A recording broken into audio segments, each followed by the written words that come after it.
And we are off. Hello, and how are you? It's Thursday, everybody, and that means we can hang out tonight. Thursday night hangout with the stand-up crowd. I hope that you will be there. I've heard from a bunch of people that they are looking forward to tonight's hangout for some reason.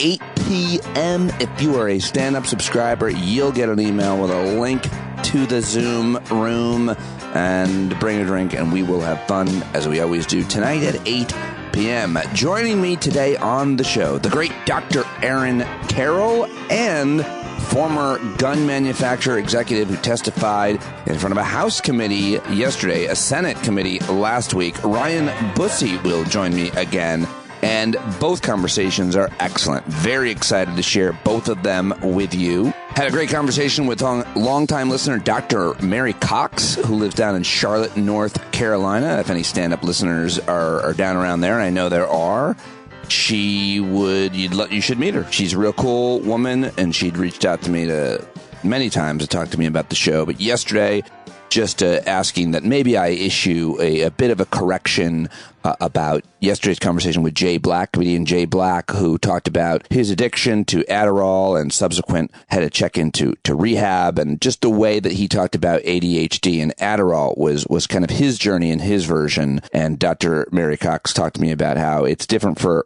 everybody. So just wanted to mention that. I hope you'll listen to that interview. A lot of great feedback, but it was great to talk to Mary, and I hope to hear from you. So if you want to chit-chat, give me a email, standupwithpete@gmail.com, and I look forward to it. Okay, so let's get straight to those interviews. That's what I've been doing this week. Very excited that tomorrow I'm going to be picking up Julia from camp after a couple weeks. Ava's up there for the whole month, but real excited to have my girl back, and probably get back on the old schedule next week with the show here, but still doing it in the morning right now. So hopefully, I don't know how many people have noticed, but let's get to it. Okay? All right. Shall we? Let's do it. I think you all know and love, hopefully, Aaron Carroll at Indiana University, where he's the chief health officer. He's the purveyor of a YouTube channel with almost 500,000 subscribers, Healthcare Triage. There's also a podcast by the same name. You should get his most recent book, The Bad Food Bible. Follow him on Twitter at Aaron E. Carroll. Read him at the New York Times. And what else can I tell you? He's one of the smartest, best people I've ever met in my life. I'm always excited when we talk on or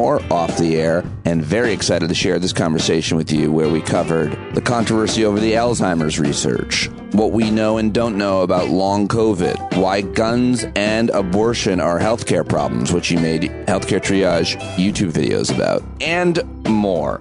We start by talking about life, managing expectations, controlling your emotions, and some personal growth stuff, which he's always been great at helping me at. So let's do it. And you're not going to want to miss my conversation with Ryan Busse after that. But right now, it's Dr. Aaron Carroll. That's not true. I promise you that's not true. Why is it not true? Oh, because being right, you think it makes you happy, but it winds up like fucking up your life. Like, that's why people do it. Like, they're just so sure that if they are finally admitted, everyone believes they're right, that's going to be when everything is great. And that's not the case. I'm recording now. You once, when I asked you recently, I'm like, how would you deal with this situation that I dealt poorly with when the manager at my daughter's gym just had an argument with him about her membership situation. And I argued with him for like 20 minutes, and you were like, why? Yeah. And I said, well, if it was you, if I were Aaron, I would have been even smarter in my argument. And I would have even, and then you said something about, what did you win? Yeah. What do you get? I got nothing. There's no point. Like, it's just that why arguing about something for 20 minutes is just 20 minutes of your life gone. You said something. I gave him my time. Yeah, right. And that's valuable. So would you rather be happy or right is the phrase. Oh. Yeah, no, would you want to be right or do you want to be happy? And I've learned all the time, you choose happy. But you're so smart, and you could be right about everything all the time. You always are. Well, again, it's not about, knowing you're right. It's about trying to constantly convince others that you're right. Like it's the idea that we have to win, that somehow I don't want to win. That's not my goal. My goal is like a better world. And that's what I want to be happy. And it's like, I don't need to always win the argument. I don't need to conquer every time I get into an engagement or leave feeling like I bested someone out. Like that just doesn't work. Plus it makes people hate you. Oh, for sure. Yeah. And then what's the good? Yeah, that's wonderful. Yeah, that's great. Well, what do you then, just one more question along these lines. What do you do then when anyone from your wife or child or coworker, people that matter most in your life, friend, or the person at the grocery store in traffic really triggers you by doing something, saying something? It's a little bit different. It's not necessarily going to have to be about an argument, but what's that moment like generally for you? When I personally get triggered, I usually just disengage. I just, don't want to participate. Like, I don't want to be in fights. I don't want to be in arguments. I think I have a decent feeling about when people are truly engaged and willing to have a discussion, and then I'm more than happy to have it. But I don't want to fight. I just don't want to argue. It's not worth it. It's probably why I enjoy writing or even making videos and things like that, because it's like I'm happy to put my stuff out there, and I'm happy even to talk about it. But I have no interest in playing gotcha and in trying to attack people and getting in fights. Just I find it's incredibly not productive. What does disengagement look like? I don't want to get in, like, when I'm at a dinner and I'm meeting people and they immediately start spouting nonsense about pick the topic of which I think I might be an expert in. Right. And I don't fight. Everybody's like, oh, and I'm like, no, I'm not going to do it. And they're like, why don't you go? And I'm not going to have a public argument. I'm not going to make someone feel bad. It's not how you change minds. And it's also, again, it's counterproductive. It just makes people hate you. So I'm more than happy to have a discussion calmly and sort of privately, but I have no interest in sort of large, public, loud fighting disagreements. Don't you want to be heard? They'll say it's an issue with Amy or one of the kids. Don't you want to be heard? What does heard mean? Like, that's like, feels like that's like I'm winning. Like ego. Again, it's like more often than not, the fights are not what the fight is about anyway. It's about, some larger issue or wanting to feel, if I'm having a fight with one of my kids and it's about some nonsense that they want to do that I don't want them to do, really at heart, it's about their independence. And so fighting about the issue and trying to prove I'm right about whatever tiny thing we're doing is counterproductive, because if I win, I've made them feel like that they don't have independence, which was their goal to begin with. So, taking a step back and trying to figure out what are we really talking about here and having an honest discussion about, but then again, that's not winning. Like I don't need to own or make someone feel bad in order to do that. In fact, I find that again to be terribly counterproductive, even with my kids. Right. Oh, such great advice as always. I'm glad I recorded that with you. Can you think of a time though, Aaron, like recently or at all, have you ever really given like a stranger the business, like the guy at the car rental place or your airplane, the gate at your flight or the grocery store, someone was really rude, someone cut you off in traffic? Do you ever get... Oh, in traffic, I probably do, but I scream in the car so no one hears. So right. That's different. Yeah. No, I mean, engage. I would never get out of the car and like yell at someone or get into an argument where they could hear me, but it's just me in a room. Sure. Like I can always be upset. But have you not had any kind of, that you can think of, like, I'm talking about an actual engagement with someone, an argument, a dispute. Yeah. Oh, I have not recently. No. In the past, yes. Like where I really was like, oh, I'm going to show them. I've even, I used to do it on Twitter and everything else. And it's like, and I never left feeling good overall. Or even if I felt like I, won in the short term, long term, I realized like that was not good. And I find that again, it's like, even if I'm upset about something and I feel like I've been maligned, you just get so much further by not being an ass than by being an ass. So I recently, no, I really don't. And in fact, I will disengage and sometimes be like to Amy, like, I need you to handle this, because I will not handle it correctly. And I hope she does the same to me when she's upset. Hit record on the video now. I've been recording the audio. I just had one of those yesterday where Val and I were sitting having a drink on a deck, and she wanted to be in the sun. And so she was out in kind of the aisle, and the waiter came over and kind of rudely was like, you can't sit there. You have to move in. And I immediately, because he's like, the waiter, we have to get by to serve these other tables. And I looked at Aaron, and there was no one at those tables. So I just, you know me, I'm a quick-witted, cutting asshole. And I 100% wanted to be like, for the waiter needs to get by the place where I wanted to engage. I did not.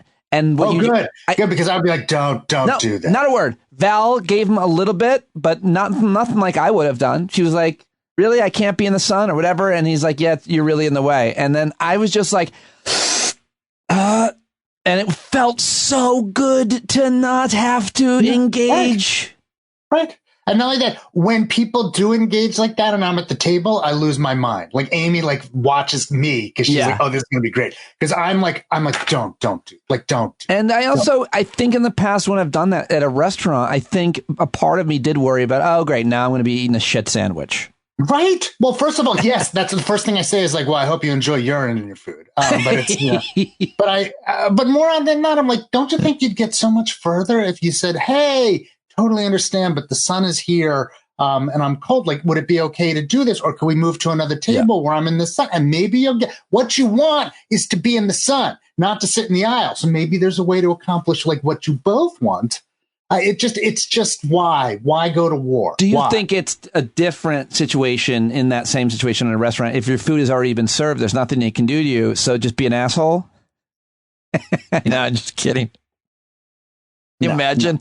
There's nothing they can do now. Now is when first of all, that's never true. You still have to be there for the rest of the meal. And it's like, yeah. Well, okay.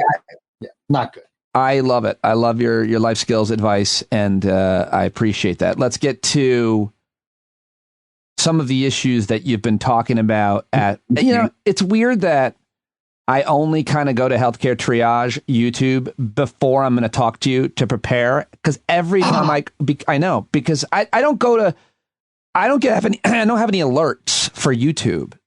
So this is the thing. I'm on YouTube all the time. And so things come up on my, look at this page. And so that's how I get it. I just hit the alert on Healthcare Triage. It'll get all notifications because I don't ever do that on people's YouTube channels, but I just did. But the point is, when I watch the videos, I'm like, man, we all should just watch all of these and study them. And speaking of arguing or not arguing, in a way, I used to think watching these videos would help me argue. But as I've said to you before, watching these videos actually helped me feel more relaxed about anything from diet to understanding another country's healthcare system to health policy.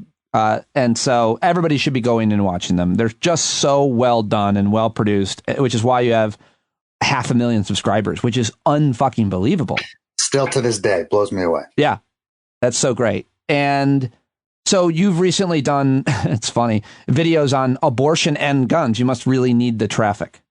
Yeah, you look at it, though. It doesn't get a huge amount of, it's like they're not getting a huge amount of traffic. I think partially because we're not, again, trying to fight. Like, I'm trying to make in both of them sort of a public health argument and as calmly as possible. And I get that there are people out there who are fighting and, really trying. I get it. It's just not me. I try to do this a little bit more, dispassionately, although I can certainly get passionate about some of these issues, but to try to bring again data and evidence to the issue and, try to sway people to think differently. Well, in this case, you're really trying to help us understand that abortion and guns are both public health issues. Yeah. And public health issues for people who aren't public health experts like you and I, like you, are issues basically that it's a whole world of academia and policymakers and government that look at the things, I'm really dumbing this down because you taught me this years ago, but that look at the things that pose the most danger and help understand the trade-offs so that we can still have such things in our lives, from guns to cars to sex, and explain what those are for us to make the best choices we can, and more importantly, for policymakers to make the best policies we can. How did I do about just defining public health and taking away the controversy? Well, that, and it's just, sometimes these things they're about prevention. And what happens is that, for lots of people and lots of times, they're okay. It's when things go wrong that it's terrible. And when public health succeeds, things don't go wrong. And then people go, well, that was a waste of money. And it's like, no, see it's hard to sell. It's not fixing problems, which people can grasp much more easily. It's trying to keep things steady or trying to, prevent bad things from happening. And then if they don't happen, everybody goes, why'd we do it? It's like, we did it because you don't know what would have happened, but it's such a hard sell for too many people. And therefore we don't want to invest in it or think that way. Well, one of the things that you like to say along those lines are one of the problems is when people try to sell them, usually politicians, but I don't know, it could be anybody from a podcaster to a doctor, say, we want to get to zero COVID, no more gun death. And those are misleading because, as you always like to say, we can't let the perfect be the enemy of the good. And that is never going to happen. There is no such thing as zero car accidents. Yep.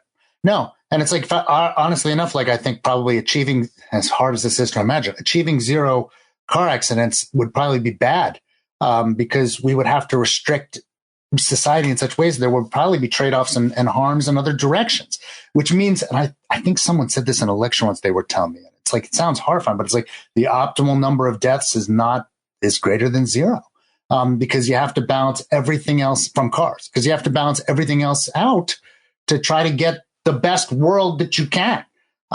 Everybody wants absolutes and they want to say, pick your issue like one way or the other. And it's like, it's rarely, almost never.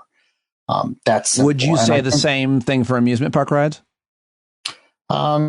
Yeah, I mean, someone's gonna die. I don't know. But on the other hand, like I will tell you this: we have this place called Kings Island in Ohio that's not too far from here, and I will tell you that some of those old like wooden roller coasters, they hurt. Like you go on those things, like you hurt afterwards. Oh, really? So there's a downside. Oh yeah, like it bounces you around, and it's like when I was young, that stuff didn't matter. Did you ever have what we call the Alpine Slide? It was usually at a ski resort or mountain where we were just there. We were just in Utah, so we were on an Alpine Slide recently. Yeah, but the new ones are safe. Yeah. I mean, but you can't go as fast, and it's not. We had the ones where you went on a cart. Oh yeah, well, like this was like you're on a sled with a brake, but like but it was the one you're talking about now is locked into the track. The one we went on was not locked in. You could go flying off. We did all kinds of stuff. We still go to, like, if you go to the state fair, maybe not the state fair, but some of those little fairs, and you see those rides, you're like, that can't possibly. All right. So getting back to zero deaths, public health, let me specifically dig into both these videos, and everybody needs to go watch the entire video. They're just a little over 5 minutes long. There's so much information packed in. But one thing I wanted to mention about both of them, first of all, guns and public health, I think one of the most fascinating statistics that must be mentioned is specifically with young people, that traffic accidents used to be the leading killer of young people, and now it's guns. Is that the stat? So no, because still young children, it's still accidents. But now when we get to like older kids and adolescents, yes, it's becoming it's becoming one of the highest causes of death. Because of course, and it's not just homicide; it's also suicide. It is far too easy to complete a suicide with a gun. And in this video, you talk about just the some of the policies that clearly work, and yet we're still arguing about them from political points of view.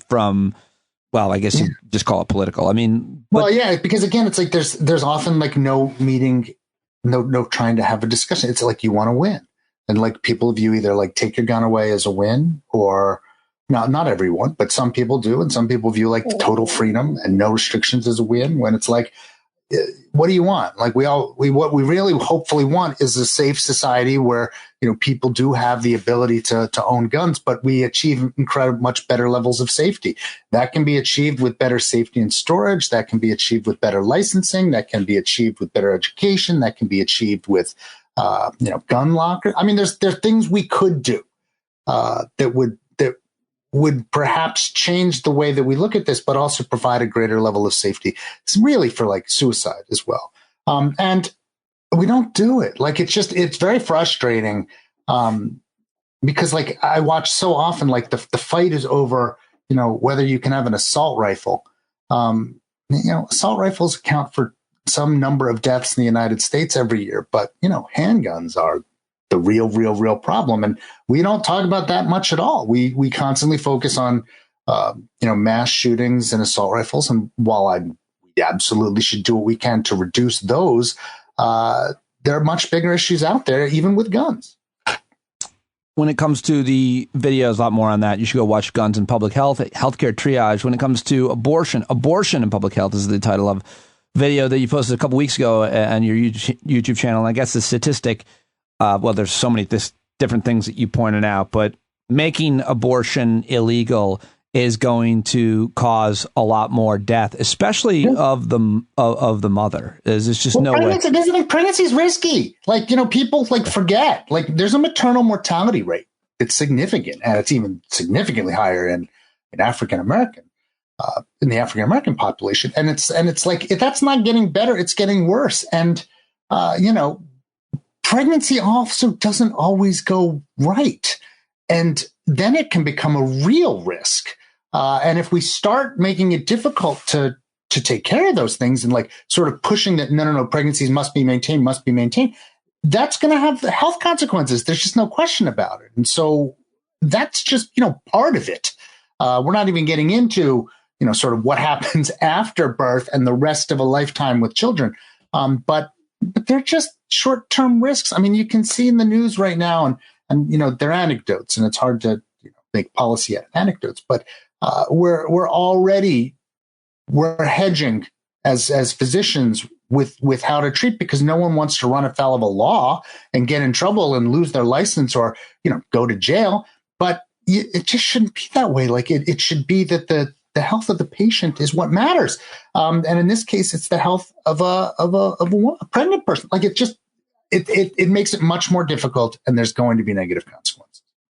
Say a word or two about your colleagues, Caitlin Bernard and Tracy Wilkinson, who joined me here on the show, who would not say it. What Caitlin did? I think Tracy did, right? No, Tracy did. No, Caitlin. Yeah. Sorry if I was unclear. But, no, it's all good. Yeah. I tried to get Tracy to trash you, and she wouldn't. She said, in fact, he's the reason I wanted to go to IU from California. She goes, no, I really can't say anything about him. He literally is why I moved to freaking Indiana. So that was pretty nice to hear. But she's a star. But no. I was desperate for her to sort of. I worked, very hard to try to bring her here. So I knew Tracy when she was a fellow. She trained with actually a good friend of mine and a phenomenal colleague. And then she did great work even in fellowship. But then was in LA or California, and it just wasn't, I think, the career that she wanted. And I was like, come to IU. Like, first of all, we will support you in the career that you really want and being a health services researcher, but you want to make a difference in family planning and how adolescents manage their health. Like, this is where you'll make a huge difference. And she does. Because I'll tell you a story. I'll tell you Tracy's story. Mind blowing. Years ago, she came to me and she was telling me a story about how, if you were, say, 16 in Indiana and you were giving birth and you came to the hospital, you couldn't consent for your own anesthesia. Your parents had to consent. And there were reports of parents refusing anesthesia for the kids to punish them because, like, they had been pregnant. And it was just mind-blowing to me that, like, we're telling a 16-year-old, have a baby, and now you are responsible for everything that baby gets, but you can't be responsible for your own body, for like whether or not you could have an IUD put in afterwards. You had to get your parents' consent. And so we actually, I think we wrote an op-ed for the New York Times with another colleague. And for me, I was like, well, now we've said our piece. But like a year or two later, she came to me and she sent me like a thing. She got the law changed in Indiana. Like, that's the amazing, like, it wasn't just like, I'm going to write the piece. It was like, she goes out there and does advocacy work. I can't even, I don't know what muscle to flex for that. But she helped get the law changed so that adolescents now do have the right to consent for those things. And it's remarkable. Like, that's what you need for changing the world. Well, we'll reverse that law in New America. we want. That's in Indiana. Like, it made a huge difference. Really did. What do you want to say about Caitlin Bernard and the case of the 10-year-old girl who was raped and what she's gone and what Caitlin's gone through and and her name has been dragged out and not to mention in my conversation with Tracy we talked a lot about the issue of doctors are now going to be afraid to practice because of prosecution. Well, not only prosecution, but just threats and everything else. Like, it became sort of a national lightning rod of people like directing anger and vitriol and hatred in her direction. She did such a good job on CBS News yesterday where she's a physician. Her job is to care for patients. Unfortunately, in her line of work for some patients who are at their, most desperate hour for a variety of reasons. In this case, it was a young child who had been raped and was pregnant. And it's like horrifying to think that, caring for that child is a problem. And that's what she does and how she views it. And it's hard not to view it that way. She's caring for patients. She's not, that's it. And I know so many colleagues support her in what she does. And hopefully this will get better, but it's a hard time right now. Two more quick things I definitely want to ask you about. First of all, do you have a lot to say or little to say? What is the research right now on quote long COVID? It's so hard to say. Studies sort of come out every day. I will say that, we have long known that some people after they are ill with something often have symptoms that persist far beyond what most people experience. Sometimes this is called like reflex neurovascular dystrophy. Lyme disease has a lot of sort of this description and story. Sometimes people wonder if fibromyalgia or other diagnoses are because of viruses in the past. There are viruses that sometimes lead to long syndrome. So post-viral syndrome exists. And we understand really too little about it. So this is called post-viral. A lot of people got COVID. So we're going to see a lot of post-viral syndrome. How much of it is specific to COVID versus, other things? How long does it last? What's going on? We don't know. But we do know that people often, get sick on a spectrum, that some people recover incredibly quickly. Some people have a worse course, but then recover. And some people, it lasts. And I think we're just so many people were infected with a novel virus in such a short period of time. We're going to see a lot of things that we don't understand and that we'll need to continue to work on. Okay, so nothing conclusive right now that you would feel comfortable. There's not a study that, it's hard to. Okay.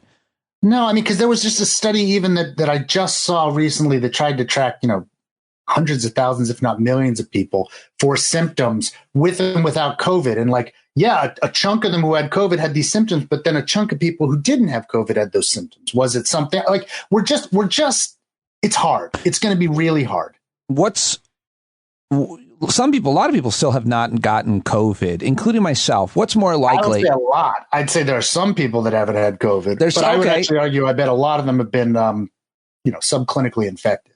You have to remember that, original COVID, lots of people were asymptomatic.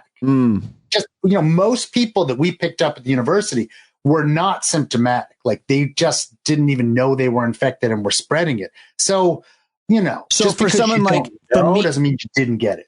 For me specifically, though, this is about me. Do you think it's more likely because I don't see people and live in a shed, or that my immune system is better than everybody else's? Nah, I think it's probably neither. I think it's, it's like, I know lots of people who've been incredibly isolated and not really gotten sick until recently because they got Omicron. But, for instance, Noah had this in December. None of us got it. But were we subclinically infected? Maybe. And then Amy and Sydney got it, and I caught it from them. And, Noah did not catch it again. Or did he? And was subclinically. We just, you don't know. It's possible you were exposed. Your immune system beat it off. You didn't have any symptoms, but did you have COVID? It's all semantics. So I bet at this point, the vast, vast, vast majority of Americans have some level of immunity, either through vaccination or knowingly have been infected or from having been exposed and subclinically infected. And we will probably just see that level of immunity rise and rise as time goes on, hopefully meaning that the waves of this, unless it really mutates, are lower and lower. But it's a rough road and with a lot of heartache, and I wish more people would get vaccinated. All right. Last question. Neuroscientist and physician at Vanderbilt University has discovered a really important potential terrible thing about Alzheimer's research. If I have this right, here are the headliners. Headlines, not headliners. There's no comedy here. NBC News: Alzheimer's theory undermined by accusations of fabricated research. The Boston Globe: the elements of influential Alzheimer's study may have been fabricated, report says. And you had tweeted, or Healthcare Triage tweeted, this is why we created a podcast series on reproducibility. This is why the NIH funded it. And it's about more than just fraud. This theory didn't become key because this one fraudulent paper declared it so. What is going on?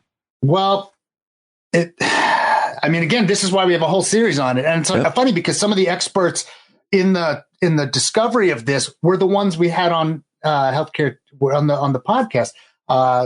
Because like one of them is like unbelievable. Like she's the world's expert in figuring out if people doctor images. You would be blown away by how like some of these papers, at the end of the day, it's not like they have these computers and they spit out numbers. You're looking at like lines on like in gels, and then they take photographs of them and they publish the photographs. And the fact that there are different lines tells us things about, well, we think there are different proteins or molecules. And so in this study, there'd be different lines for the amyloid proteins. And they're saying they're here with Alzheimer's. They're not here without Alzheimer's. It's like, this is conclusively proving Alzheimer's. And she found that the photos are doctored. Like people like, old school Photoshop, although back in the day, you just basically cut it, took it, redid the photo. Like they made up lines. So you could just draw a line in and say, there's a line. Like that's what it takes to doctor. And some of these things were absolutely fabricated photos, meaning they just made it up. Why? Now, it sounds horrifying, and probably she'd argue that a decent percentage, like not one, more than a couple, percentage of photos when they look at the studies, things have been doctored because people, they really believe they're onto something, and it's like, oh, it's almost there. Let me just get it over the finish line.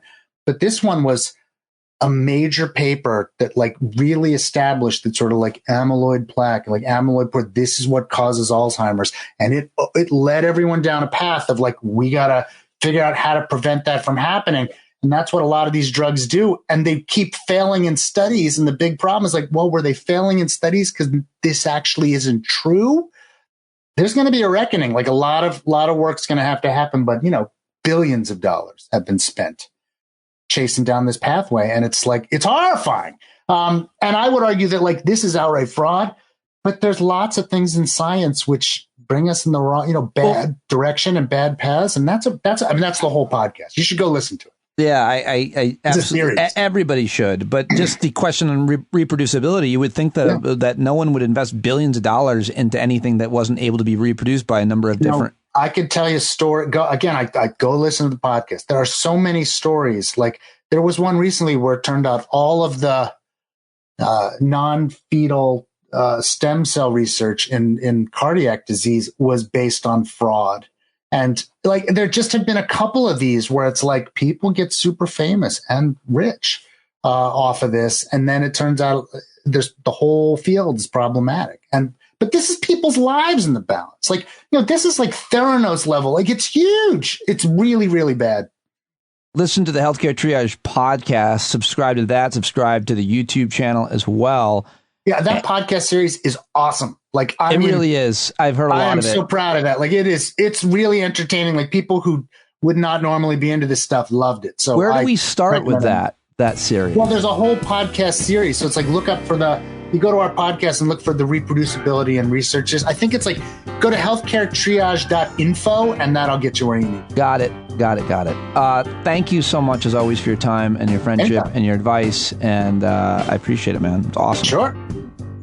Yeah, Dr. Aaron Carroll, thank you very much. As always, Aaron, so good, so very good, and always excited to have him joining me Let him know you heard him here on the Twitter. I wish he was more active on Twitter, but I think for his own mental health, he's decided not to be. But he'll still see your mentions at Aaron E. Carroll. And if you're ever out there at Indiana University, give him a holler. Always great. Always so good. I loved it.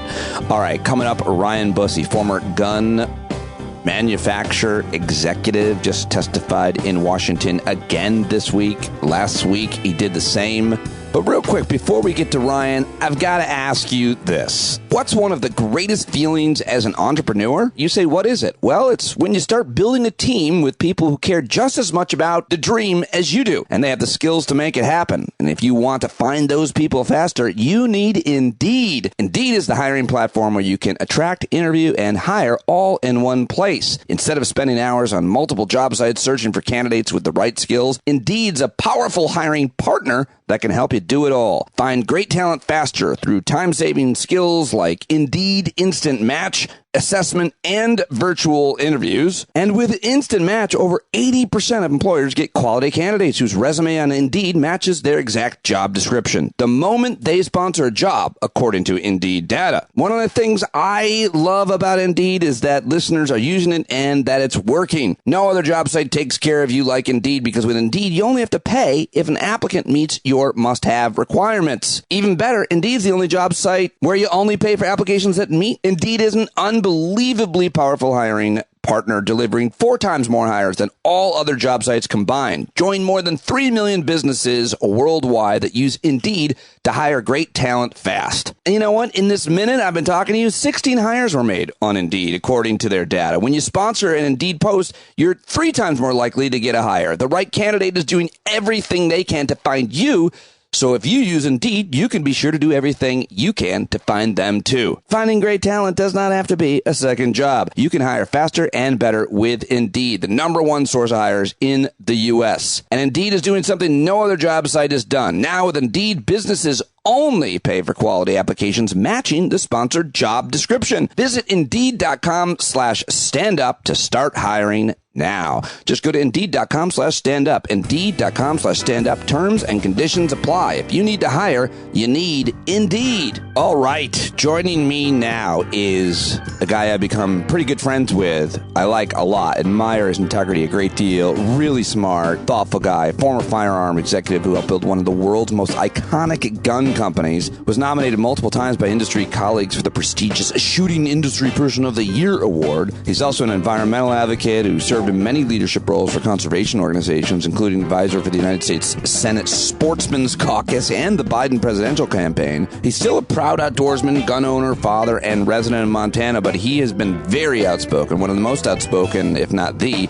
former firearms executives about gun violence in America. He's testified in front of the Senate last week, in front of the House yesterday, and he's the author of a very important book, which I hope you'll go get, Gunfight, My Battle Against the Industry That Radicalized America. He's been on The Daily Show, CNN, and so many other news networks, become a very outspoken voice against gun violence, and we're always happy to have him join us here on Stand Up. I think you're going to like this one. As a matter of fact, I know you will. Ryan is on Twitter and very active. I hope you'll go say hello to him over there at Ryan D. Busse, as well as Instagram and Facebook. Here we go right now with Ryan Busse.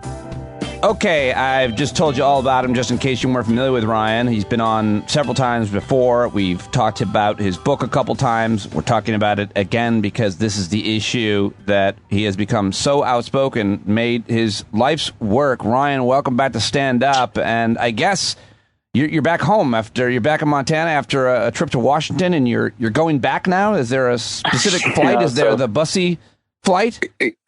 Yeah, so leaving Montana in the summer is really a stupid ass thing to do. And I have no affinity for doing that. I do love DC.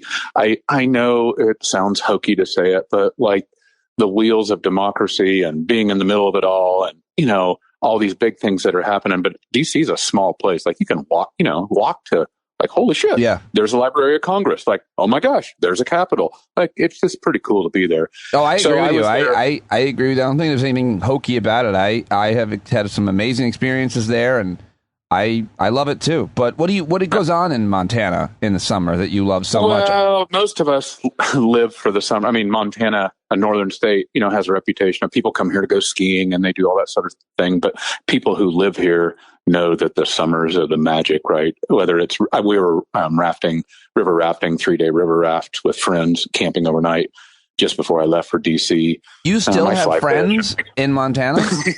Yeah, I do. Wow. Yes, I've carved out the few who are still friends. Yeah. Do you hate tubing now too, Busse? Exactly.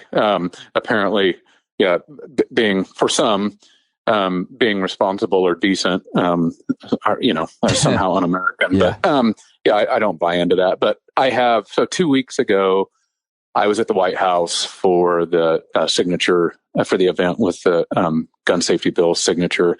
That was quite an event. I spent a couple days in DC, was home for a few days, did the rafting trip, went back, testified to the Joint Economic Committee yesterday, flew back last night, and I will fly back again to DC on Tuesday. I'm testifying in front of the House Oversight and Reform Committee on Wednesday. So you testified in front of the United States Senate yesterday. Tomorrow, or rather next week, you'll be in front of a House committee. Do I have that right? Yeah. So it was a House. It was a joint committee yesterday. So both senators and House members on that one, and then it's just a House Oversight and Reform Committee on Wednesday, this coming Wednesday. And all of this around gun marketing, the way guns are impacting our society, what the truth, I was inside it. I was inside the industry, and nobody else has ever really shown a light in there. It's a very closed, tight-knit, never speak out of turn kind of industry. So it's a low bar, I guess, but I'm the go-to because there is no other go-to for providing this sort of information. Yeah, the levels of integrity in the gun industry are low, but also, there's just a lot of danger and concern, rightfully so, more and more. And I wonder if anything has changed for you in that category. You've become a pretty well-known, outspoken advocate against gun violence, and you've had a nuanced approach the whole time, but I'm not sure anybody really cares that much about that. Nonetheless, you've been on all kinds of TV shows, and you're more recognizable, and I wonder if you're okay. Is your family doing okay? Well, there can be some more vociferous trolling now. And I mean, I know you've got it from time to time, Pete, but when I get a thoughtful, even a disagreeing comment or message or letter or whatever, even if they're thoughtful, you recognize them. Sometimes they disagree with you in a thoughtful way. Most of the ones you get like that are supportive or cheering, and even those are quite thoughtful. Like they employ things like grammar and punctuation and not all caps and things like that. The sort of comments and threats that I get that aren't so thoughtful, the hate ones, like they're all like asshole, piece of shit, all caps. And yes, I get a fair amount of those, but they're so all blow and no show. Yeah. I mean, they're just, and they don't, the one thing that these extremists and radicals hate more than anything is somebody who knows their shit. Yeah. And then speaks out. Like they want to pick on people. God doesn't even know what a gun is, Well, right. Dude, I know what a gun is. And they hate that. They hate it. I know, but doesn't that make you more effective and more dangerous than me, for example? Yeah, to them, yes. Like they realize that I'm not going to get up in front of a committee of Congress and call something an automatic when it's a semi-automatic. And not that this terminology matters, right? It doesn't. In the grand scheme of trying to make the world better, it really doesn't matter if Pete Dominick screws up a term about a gun. It really doesn't matter. But this is the tool which a lot of these radicals have used. Like they don't even know what a gun is, so how the hell can they talk about legislation? Well, I actually disagree with that. I disagree with that. I think that the more you understand about guns and gun laws and even the United States Constitution, and I suppose there's different interpretations of a lot of things, but certainly the more you know, the more credibility you have in hopes of convincing people that might be somewhere convincible that you know what you're talking about. I think that credibility matters, and you've got it. and I don't when it comes to guns. And so I think it does matter for people that's why you're out there, in my opinion, to some extent, to let people know, hey, listen, I'm this guy. I'm not who you think I am. And this is what I think. That's basically the kind of brand that you've created. I think it's super important. Well, and the support I get, the most important support I get are from, I mean, literally hundreds, if not thousands of gun owners. Sure. Who are like, yes, we're with you. Like, we don't feel like we have any place to go, but this is off the rails. We have to fix it. We don't believe in this craziness. And so essentially I'm wedging the issue, right? I'm peeling off reasonable people who are okay with doing the things it takes to maintain a complex democracy, not letting one right run roughshod over everybody else's freedom. The magic or the evilness of the way that the right has co-opted this, they've convinced everybody, or too many people, that all gun owners all of them believe this radical hell no shit. And They don't. It's just not true. Right. So let's talk a little bit about your testimony yesterday. You were in Washington and in front of the Joint Economic Committee. Is that right? In the United States Senate. So first, real quick, what kind of comes first? You make your choices in life. You have the support of your wife and the people that matter. You write your amazing, really very important and super revealing book, Gunfight. You then start making appearances on media and major influential outlets like Stand Up with Pete Dominick, and then also apparently The Daily Show and Chris Hayes and several others. But mainly, I think your appearance here is what gets the attention of Washington policymakers. I mean, at what point do those who really seem to be walking the walk on this issue in both the House and the Senate find out about who you are, what you're willing to say, and the truth about what you know, so you can come up there and be there yesterday and next week? How do they contact you? It's important. I'm not trying to blow sunshine up your ass, but I already did. I know you did. I blew it right up my own ass. I'm very nimble. Those shows were listed in order of importance. I realize that with the Pete Dominick show at the very, very top. But the truth is that congressional staffers, Senate staffers, and senators and congresspeople, they're just like us. They listen to podcasts. Mm-hmm. They watch media. This stuff matters. It really does matter. Your show won't reach all of them. The Daily Show won't reach all of them. CNN won't reach all of them. But piece by piece, more and more of them are reached. And I think, as you know, Pete, once you kind of get in this, you've testified once or you're on CNN once or whatever, and you sort of get in this cycle, then you're a go-to for the next one and the next one and the next one. Yep. And that's kind of what's happening now. I mean, that's why, you joke about me going back and forth to DC, but it kind of feels like you decided to just get an apartment back there pretty quick. Well, yeah, if you're going to be that effective, then I think we should help support that, because I think that's what matters. When you find somebody like yourself with your credibility, it's on an issue like this, it's rare. It's like a black Republican. Let's run him like Herschel Walker. Like, there's like five black guys that believe crazy shit about, their views. And so they get put on all the time because they're a minority. I hate that comparison. I shouldn't have made it, because you have the credibility, but media gets Walker, dude. Yeah. He's crazy, John. He's crazy. Come on. He's got some. I haven't really paid that. I hear the things, and then I don't pay attention, because I cringe at the way he, by the way, is being used. And maybe, do you ever think you're being used? Media, Democrats. No, but I have. So this is something that Donald Trump Jr., the champion, the world effing champion of useful idiots, said that I was going to be a useful idiot for the gun control movement. I'm like, no, Donnie, I think I know precisely what I'm doing. I'm not being used by anybody. I don't feel that way. I do. Back to Herschel Walker. Man, I feel bad for the guy. I mean, he's a U.S. Senate a U.S. Senate candidate, so it's not time to feel bad for him. But watching him, I'm just like, who thought it was a good idea to put this guy on the stage? My God. The same people who often think it's a good idea to put other folks out there that succeed, that win, they gambled, and I think hopefully they'll lose on him. I feel worse for Herschel Walker's kids, but moving on. The ones he claims and the ones he doesn't. But I was going to say, if he just gets the turnout from those kids, he might win. Let's talk. Speaking of Dr. Oz, let's talk about other crazy people that they've decided to run. No, let's talk about your testimony yesterday. Why the Joint Economic Committee? What was the angle for senators when it comes to economics? What was this hearing about? You were up there. So it was really interesting.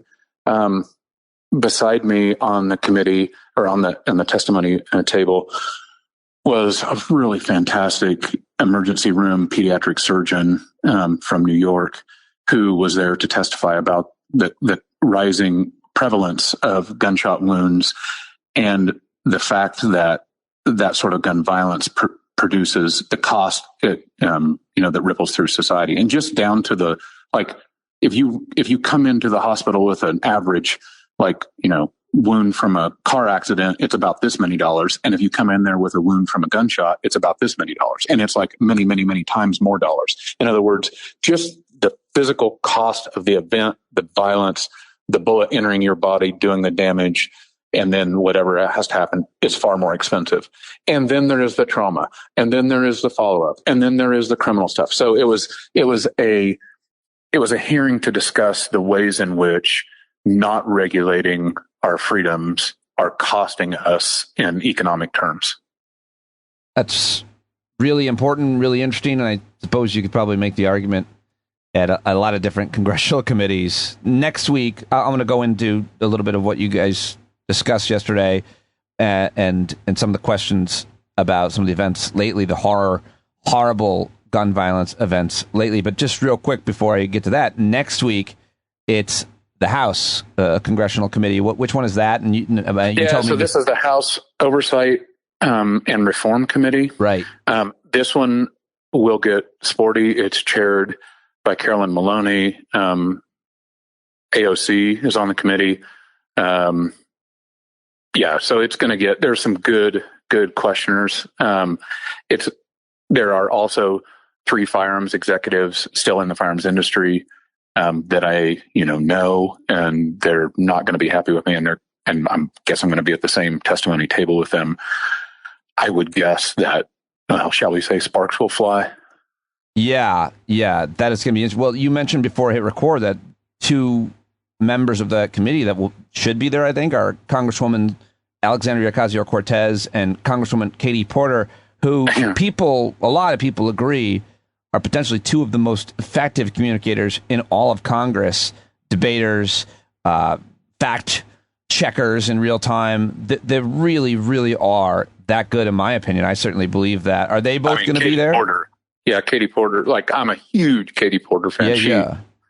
Every time there's a hearing, I'm like, could everybody just go home and just let Katie Porter do this? Ryan, I agree. I think if she ran for president, I would 100%.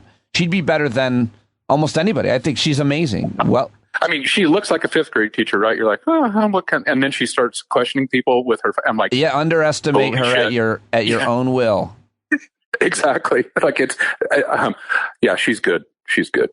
So that'll be similar to what you did yesterday in terms of the subject matter. Well, I think this hearing is strictly on the irresponsible ways in which firearms are being marketed.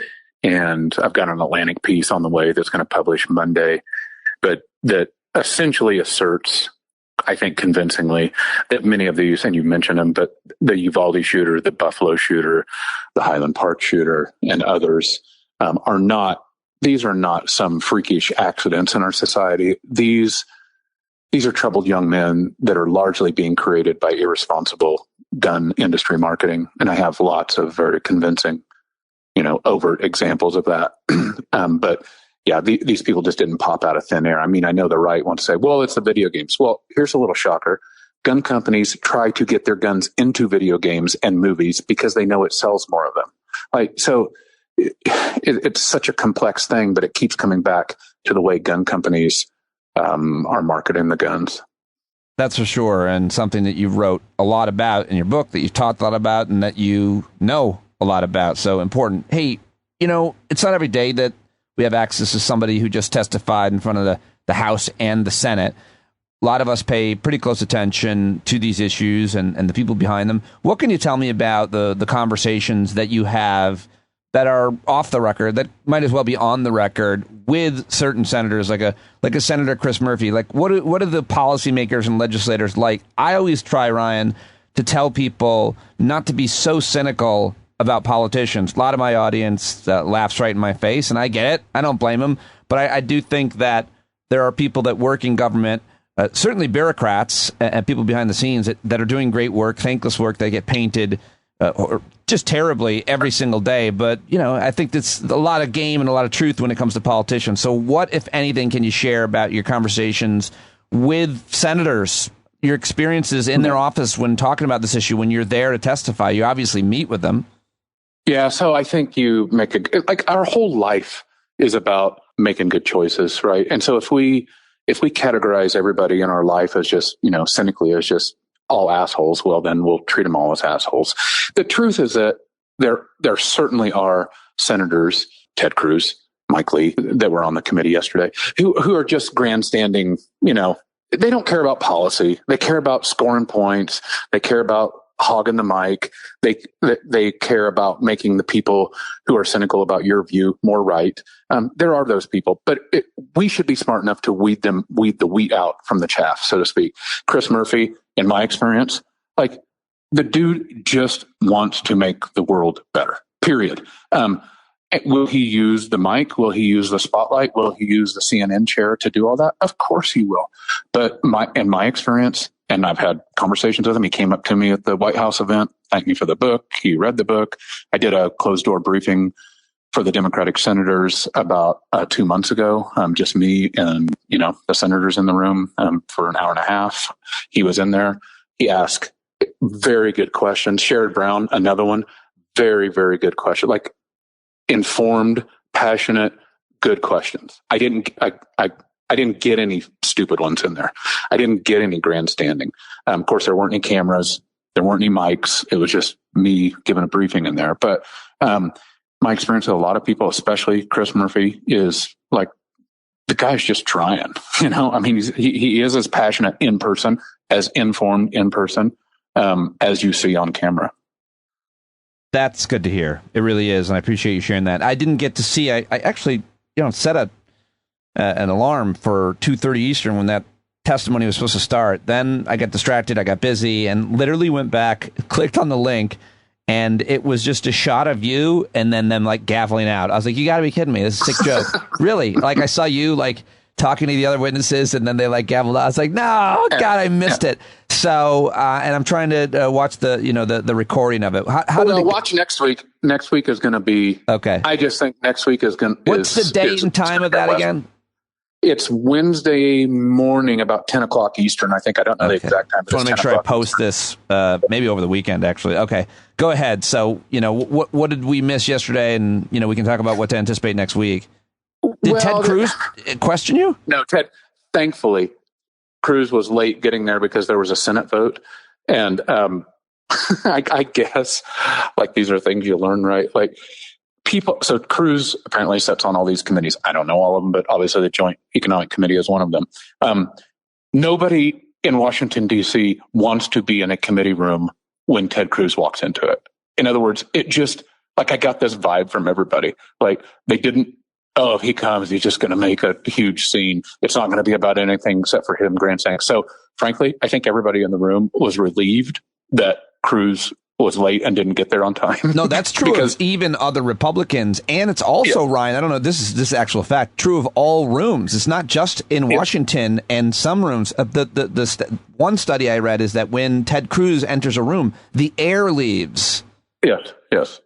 As Al Franken has said many times, Al Franken loves him more than anyone, and he hates him. Yes. Al Franken said, "I love him more than anybody, and I hate Ted Cruz." Yes. Yes. Yeah. And so that was everybody was very relieved. I think I can't get inside their heads, but I had this feeling that, in fact, the hearing was.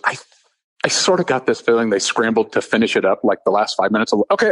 Yeah, let me opening statement or closing statement and gavel and done. Oh, we did it without Cruz walking in. Oh, gosh, that's hilarious if true. I can't verify it, but man, I got that feeling. Well, you were up there with at least two other witnesses that were on the right side of gun violence, that being against it, right? I mean, there were not Republican witnesses called, or there were not crazy people? No, there was one, Amy Swear, who works for the Heritage Foundation. She was the Republican witness. I've known Amy for a while. She stays on point. Her basic point against all this was, well, yeah, okay, there's lots of costs of gun violence, but there's tons of good that happens because all the people that use guns to keep people from committing gun violence is a positive. And I'm kind of like, just let me do the math here real quick. Wouldn't it be better just not to have the violence in the first place? Okay, whatever. But she had a ream of testimony that was probably prepared by the Heritage Foundation. Like they got a lot of money and researchers behind them. So yeah, there were four of us up there. I got several questions, some about the way in which modern sporting rifles now, which is what the industry insists that you call AR-15s, not AR-15s. They're supposed to be modern sporting rifles, MSRs, but why they were marketed that way. So I told that story, various things about realities. For instance, how the gun industry has changed from 2007, when the United States never purchased and the gun industry never made more than about 7.5 million guns in a single year. And that was as Barack Obama was leading in the polls, to 2016, when the industry was producing almost 17 million guns a year, and the country's purchasing them, to 2020, that horrible year of all this racial strife and COVID and everything else. In that year, the industry made about 23 million guns, and 4 million of those were AR-15s. Jesus. And so as people talk about, you hear all of this now finger pointing, like, well, it's not the guns, it's the fact that we don't have people with perfect families and a Bible in every hand. Like, that's what changed. That's what changed. I'm like, well, okay, you can maybe poke around the edge, but let's face it, the gun industry and the way the gun culture is propagated in this country has massively changed from 2007 to now. And it's a complex problem. I get it, but don't anybody tell me that these changes, like, for instance, handguns, cheap handguns, which now rule the gun market. It costs the gun industry, any gun company, about $80 to make a polymer framed handgun. They sell them for about $400. There's a lot of profit there. And so they have to keep these machine running. And what happens when a market dips? Well, they literally give away guns like buy 3, get 1 free to keep the machines running. And where do those cheap, sometimes free handguns end up, well, they end up on the streets of Chicago and the streets of New Orleans and places where they shouldn't be. And it wasn't that way 15 years ago. We didn't have these billion-dollar companies. We didn't have quarterly reports. We didn't have $300 profits on guns that allowed these companies this sort of room to move and push and push and push. So that's all changed. And we can't institute decent public policy if we don't understand those realities. Wow. Yeah. Great points, all of them. I feel like, New York, it's hard. It's really legitimately difficult to get a handgun. Not true in every state in the country, though, right? Very not true. Very not true. And the gun industry knows this. Some of the largest handgun dealers in the country and in the world, actually, are where? In Indiana. Now, you would say, like, why? Geez, why Indiana? Because it's next to Illinois. That's why. I mean, all those guns are going, not all, a lot of those guns are going into Chicago. And it's easy. You walk into a store in Indiana, you plop down your driver's license, you say, I'll take that. You plop down your $340. It takes about probably 40, 50 seconds to do a federal background check on you. They run your card, you leave.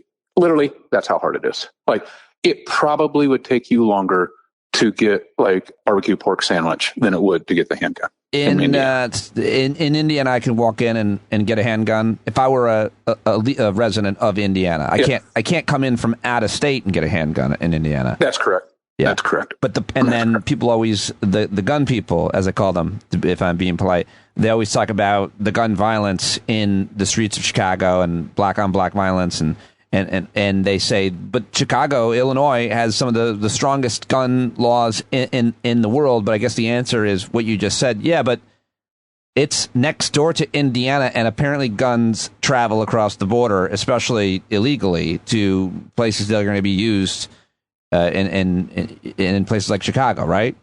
Yeah, they do. And that the thing is, when guns get cheap, like they are now largely, and frankly, they're high quality guns that are cheap. It used to be that cheap guns were cheap. Like they were crap. Like you didn't want to shoot them. Like sometimes they might blow up in your hand. They weren't accurate. They were crappy. But the guns that are made now, the Smith & Wesson Shield, like from a gun quality standpoint, super high quality gun. And so you can find them sometimes for $299. I mean, come on. Like a night out and a movie and a decent bottle of wine's $299. Yeah. You know what I mean? Like your iPhone is $1,000. Like these guns are $299. And when you have that kind of low price, it just increases the volume so much more. Because if you're an enterprising young gun runner wanting to take stuff across the Indiana-Illinois line, and you used to have to do it at $500, $600, $700 at a crack, and now you can do it at $299 at a crack. Well, it's just easier. Right. That's how it works, I'm sure, all the time, every day. Yeah.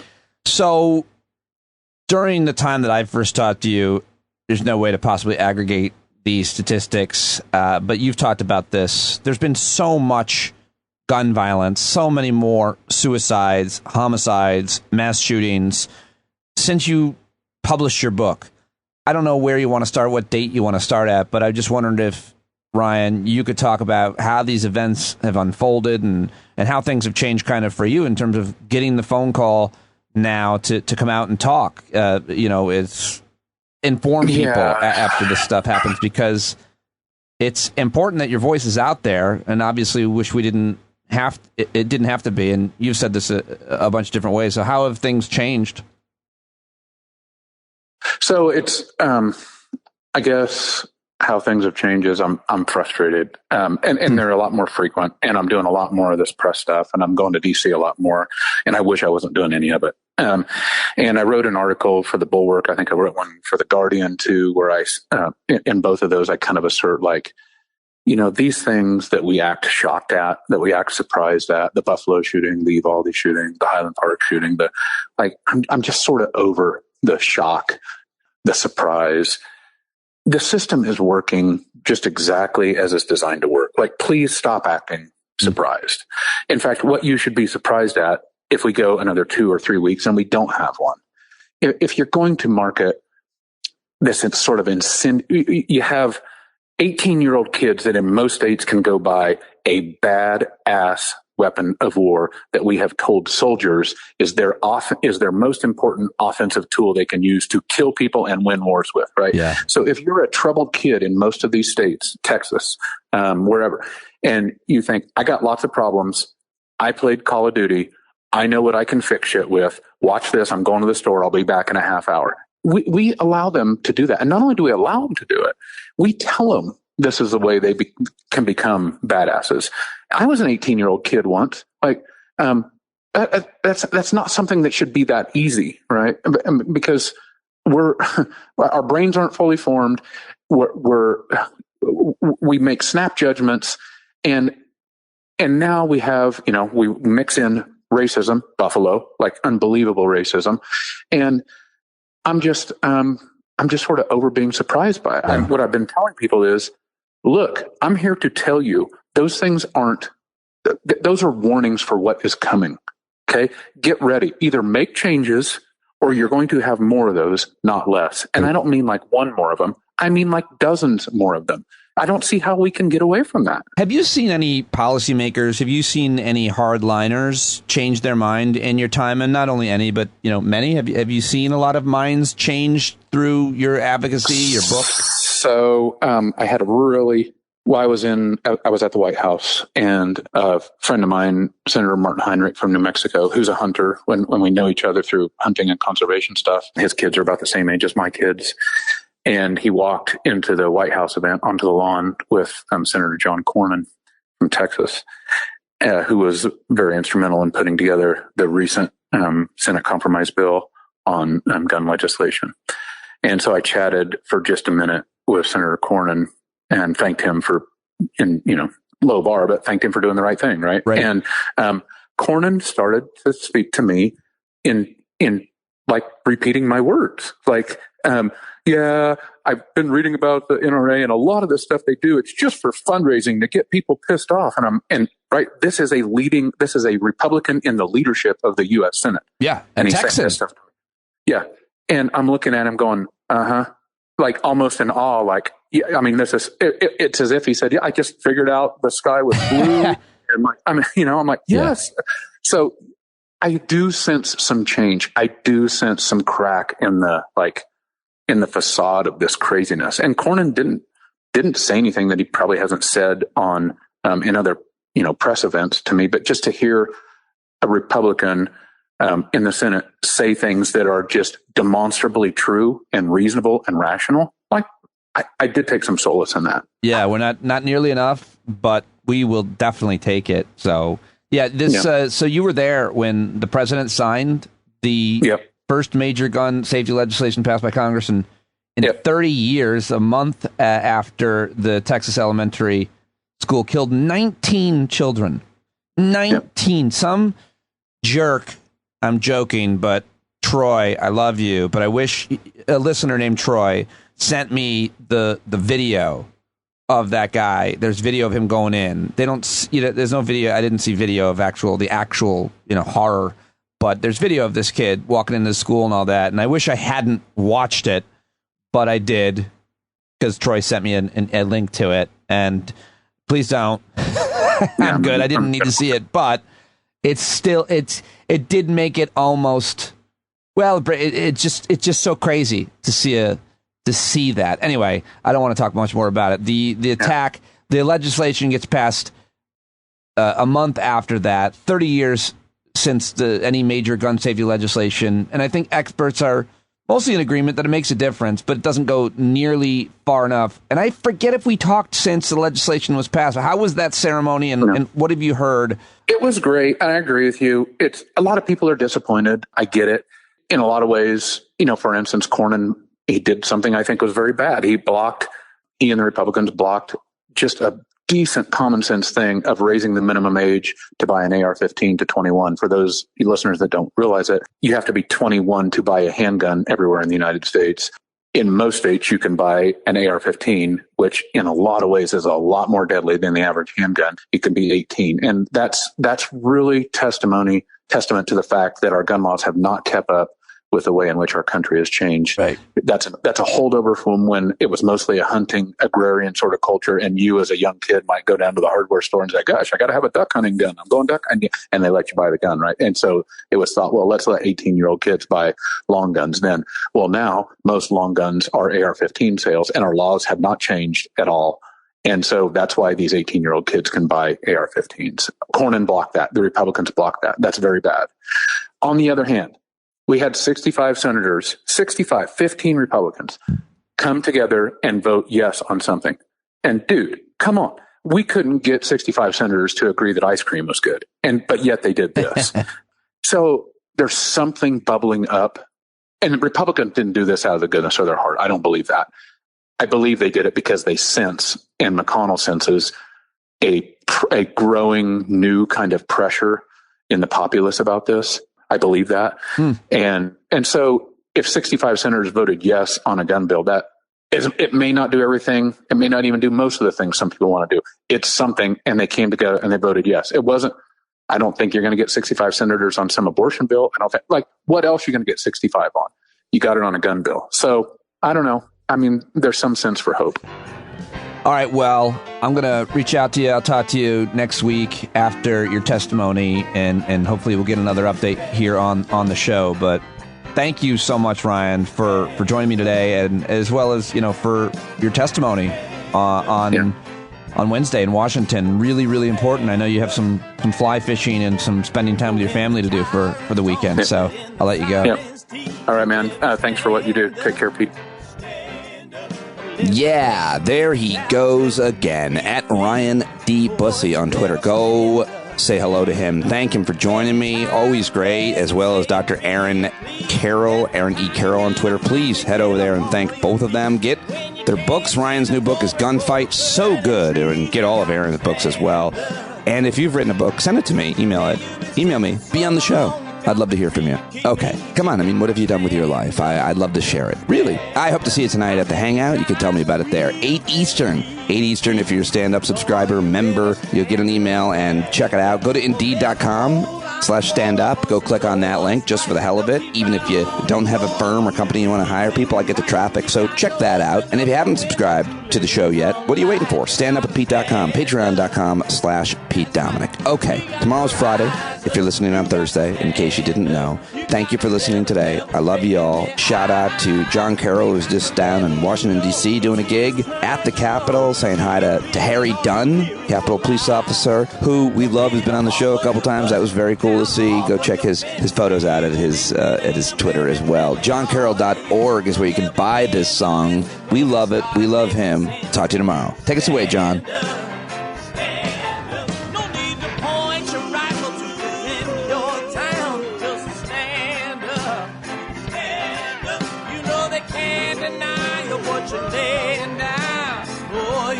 Stand up, stand up. Show your face of every color, yellow, black, red, and brown. She's the place where every lost child will finally be found. There's only one thing to do before we stand our ground, and that's stand up, stand up. Well, the founding fathers saw a land for all. They had to stand up, they had to stand up. They had a keen imagination for a crystal ball, drawing all the plans of stand up. But all they had to go on was the time they were in, with other causes for loss, and since they weren't in sin, they knew that change was gonna come before the change could begin. They had to stand up. All right, they had to stand up. We got to stand up. We got to look the devil square in the eye. We gotta let him know it's his time to go, and make it clear when all we hear is a lie. Why you lying awake wondering where the money all went? It'll be the cost of freedom that'll go unspent. You can see him flee the scene of that experiment if you stand up. Alright, we got to speak up, we got to reach up, and raise your voice in every way you know how. Don't be toes up, you got to show up. Ain't no better time to do it but now. No need to pledge allegiance to no wanton tribe. Rise up, show obedience to the voice inside, and listen well and it'll tell you not to run and hide. It says stand up.